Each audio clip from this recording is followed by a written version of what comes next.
Hi friends, అందరికి నమస్కారం అండి. రాజీవ్ వికాసం పథకానికి సంబంధించి దరఖాస్తులు చేసుకున్నారా అయితే వీళ్ళకు హోల్డ్లో పెట్టారు. ఆగస్టు 15 నుంచి 4 లక్షల లోన్స్ అంటూ లేటెస్ట్ అప్డేట్ అయితే రావడం జరిగిందండి.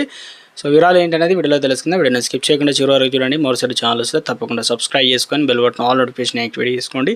చూస్తున్నారు కానీ లైక్ చేయడం మర్చిపోతున్నారు, వెంటనే లైక్ చేయండి. వివరాలకు వెళ్ళిపోదామని నోటిఫికేషన్ వచ్చింది. తెలంగాణలో వచ్చేసి రాజీవ్ వికాసం స్కీము అమలు చేసే క్రమంలో మరింత జాప్యం జరిగే ఛాన్స్ ఉన్నట్టు తెలుస్తుంది. ఈ స్కీము జూన్ 2న తొలి దశ కింద లక్షలోపు యూనిట్లు మంజూరు చేయాలన్నప్పటికీ వాయిదా అయితే పడినట్లు విషయం తెలిసిందే.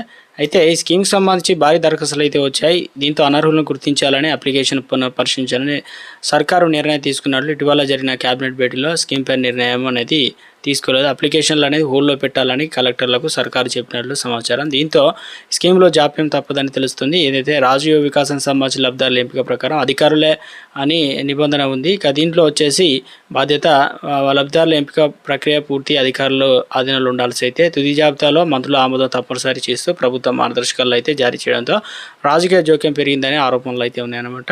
ఎమ్మెల్యే సూచించిన వారినే ఎంపిక చేశారన్న ఆరోపణలు వస్తున్నాయి. దీంతో స్థానిక ప్రజా ప్రతినిధులు మరి సూచించిన అభ్యర్థులే ఎంపిక కావడం వల్ల పారదర్శకత ప్రశ్నలు తలెత్తుతున్నాయన్నమాట.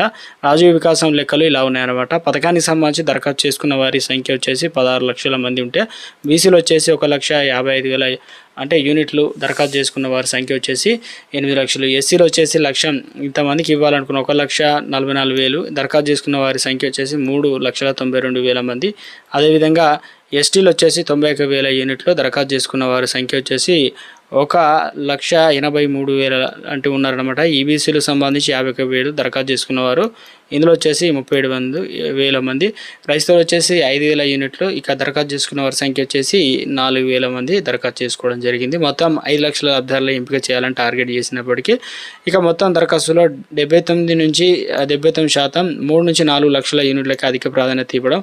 ఇందులో వచ్చేసి అధికారుల సూచనలతోనే యూనిట్ల విలువ తగ్గించుకోవాలని కూడా చెప్పిన స్పందన తక్కువగా అయితే ఉందన్నమాట. ఇక ఈ పథకానికి సంబంధించి వ్యవసాయ రంగ అనుబంధంలో భారీగా ఏదైతే పథకానికి సంబంధించి 21 నుంచి 55 ఏళ్ల వయసు ఉన్నటువంటి వారు దరఖాస్తు చేసుకోవడానికి సర్కారు అవకాశం కల్పించింది. మరోవైపు అనుబంధ రంగాల్లో యూనిట్లు ఏర్పాటు చేసుకోవడానికి గరిష్టంగా వచ్చేసి 60 సంవత్సరాలు ఏళ్ళు నిర్మించడం అంటే వయసు అనేది. ఇందులో వచ్చేసి రైతులు ఎక్కువ ఆసక్తికి ముఖ్యంగా పాడి పశువులకు సంబంధించి అదేవిధంగా గొర్రె మేకలకు సంబంధించి కోళ్లు వంటి యూనిట్ల ఏర్పాట్లు దరఖాస్తులు భారీగా రావడం జరిగిందనమాట.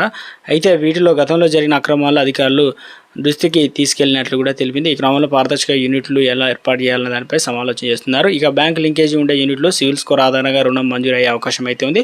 చాలా మందికి సరైన సివిల్ స్కోర్ అయితే లేకపోవడం వల్ల రుణాలు పొందే విషయంలో ఆందోళన. ఇక ప్రభుత్వానికి సంబంధించి సివిల్ స్కోరు సంబంధం లేదని ఉప ముఖ్యమంత్రి బట్టి విక్రమార్క అయితే ప్రకటించిన విషయం తెలిసిందే కదా. సివిల్ సరిగా లేని వాళ్ళ బ్యాంకర్ల బాధ్యత ఎంపిక చేయలేదు. ఇక పథకం దరఖాస్తు గడువు ముగిసిన తర్వాత చాలా మంది కొత్త రేషన్ కార్డులు పంపిణీ చేశారు. దీంతో పథకాన్ని తమకు వర్తింపజేయాలని పలువురు డిమాండ్ అయితే చేస్తున్నారనమాట. ఇక మరొకటి ఒక అప్డేట్ అయితే రావడం జరిగిందండి. ఇప్పటికే తొలి విడత సంబంధించి మనకు జూన్ నెలలో 50,000 నుంచి ₹1,00,000 వరకు రుణాలు మంజూరు చేయనున్నారు. చిన్నతర వ్యాపారాలు స్వయం ఉపాధి యూనిట్లు ప్రారంభించాలని ఇందుకు సంబంధించి అప్డేట్ అయితే రావడం జరిగిందనమాట. రెండో విడత ఇలా అర్హత ఇవన్నీ కూడా తీసుకొచ్చే ప్రయత్నం అయితే జరిగిందనమాట. ఇందులో వచ్చి దరఖాస్తుదారుడు 18 నుంచి 30 సంవత్సరాలు వయసు ఉండాలి. ప్రభుత్వ గైడ్లైన్స్ ప్రకారం దరఖాస్తుదారుకి కుటుంబ వార్షిక ఆదాయం నిర్దేశిత పరిమితిలో ఉండాలి. అలాగే దరఖాస్తుదారుడు విద్యార్హత కలిగి ఉండాలన్నమాట. బిజినెస్ అదేవిధంగా సో మొత్తం మీద ఇప్పుడు జూన్ అనేది ఎండింగ్లో మనకి ఏం జరుగుతుందంటే ఎలక్షన్ నోటిఫికేషన్ జూలైలో. So election June, July, August కాబట్టి తప్పనిసరిగా ఇప్పుడు నోటిఫికేషన్ టైం కాబట్టి మనకు ఈ పథకానికి సంబంధించి డైరెక్ట్గా ఆగస్టులోనే ఎలక్షన్లు అన్నీ అయిపోయిన తర్వాత ఆగస్టులో ఇచ్చే అవకాశాలు అయితే ఉంది. ఒక అడుగు మొత్తానికి మరి ఈ నెలలోనే ఏమైనా ప్లాన్ చేస్తే ఒకవేళ ఇస్తే ఈ నెలలో ఇవ్వడానికి అవకాశాలు ఎక్కువగా ఉన్నట్లు దరఖాస్తుదారులకు సంబంధించి మరి ఎక్కువ మంది దరఖాస్తు చేసుకోవడం 16 లక్షల మంది. ఇందులో వడపోతకు సంబంధించి రాజకీయ జోక్యం ఇతరత్ర కారణాలన్నింటిలో గతంలో ఇప్పుడున్నటువంటి పరిస్థితుల విషయంలో అన్నింటిని దృష్టిలో ఉంచుకొని ప్రభుత్వం మరింత జాప్యం అయితే చేస్తుంది.